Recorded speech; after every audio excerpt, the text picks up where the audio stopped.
আসসালামু আলাইকুম সবাইকে। কী অবস্থা সবার? আমার ডেইলি টুকিটাকি পর্বের ২ নম্বর ভিডিওতে আপনাদের সবাইকে স্বাগতম।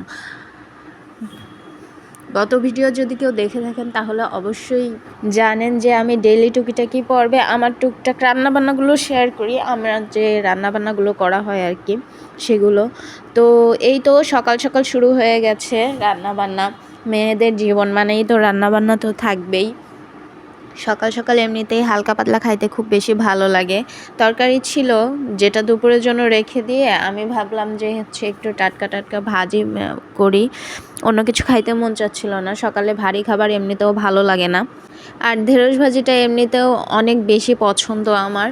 তো সাথে তো ডিম ভাজি তো অবশ্যই লাগবে, সাথে কিছু না থাকলে তো অবশ্যই খাওয়া যাবে না। তো সকালবেলা 2টা প্লেট দেখতে পেলেন আমি আর আপনার ভাইয়া 2জন মিলে একসাথে বসে খাবার খেয়ে নিয়েছিলাম। ওর অফিস এমনিতেও লেট করে আর আমার অফিসও হচ্ছে 10টার সময় ছিল, তাই সকালের খাবারটা অন্ততপক্ষে একসাথেই খাই আর রাতের খাবারটা 2জন একসাথেই খাওয়ার চেষ্টা। তারপরে অফিসের কাজ কারবার শেষ করে সন্ধ্যার পরে তো রান্নার আয়োজন শুরু করেছি। হ্যাঁ, দেখেই বুঝতে পারতেছেন যে মাংস রান্নার প্রস্তুতি চলতেছে। আর গরুর মাংস নিয়ে এসেছিলো আপনাদের ভাইয়া, হঠাৎ করে আবদার করে বসলো যে হচ্ছে সে গরুর মাংস খাবে আর সাথে অবশ্যই তার খিচুড়ি লাগবে। প্রায় 15 দিন পরে আবদার করলো বলে কিছু বললাম না। গত 15 দিনে আমি খিচুড়ি রান্না করি নাই, ইভেন গরুর মাংসও রান্না করি নাই। আসলে সময়ই পাই নাই, এত পরিমাণে ব্যস্ত ছিলাম গ্রাম থেকে আসার পরে, ঘর বাড়ি প্লাস এভরিথিং নিয়ে টুকটাক কোনো মতে তাকে রান্না করে দিয়েছিলাম। তাই আজকে গতকালকে বললাম যে ঠিক আছে, তুমি যখন চাচ্ছ তো আজকে আর নিষেধ করব না। কষানোর পর মাংসটা অলরেডি প্রেসার কুকারে বসাই দিছি।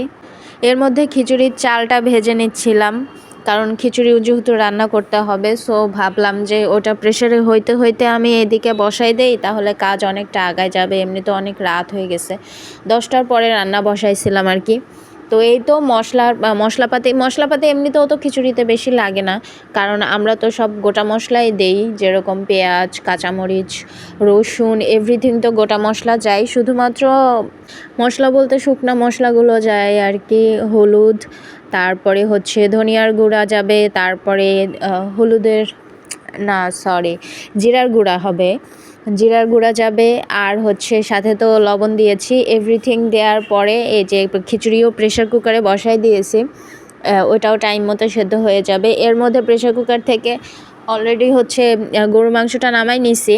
এটাতে হচ্ছে এখন ভাজনা অ্যাড করব, প্লাস হচ্ছে যদি লবণ লাগে একটু টেস্ট করে দেখে লবণটা অ্যাড করে দিব। এর মধ্যে খিচুড়িটাও হয়ে গেছে মাশাআল্লাহ। অনেক অনেক অনেক বেশি মজা হয়েছিল। আজকের আমার ডেইলি টুকিটাকি এই পর্যন্তই। আল্লাহ হাফেজ সবাইকে।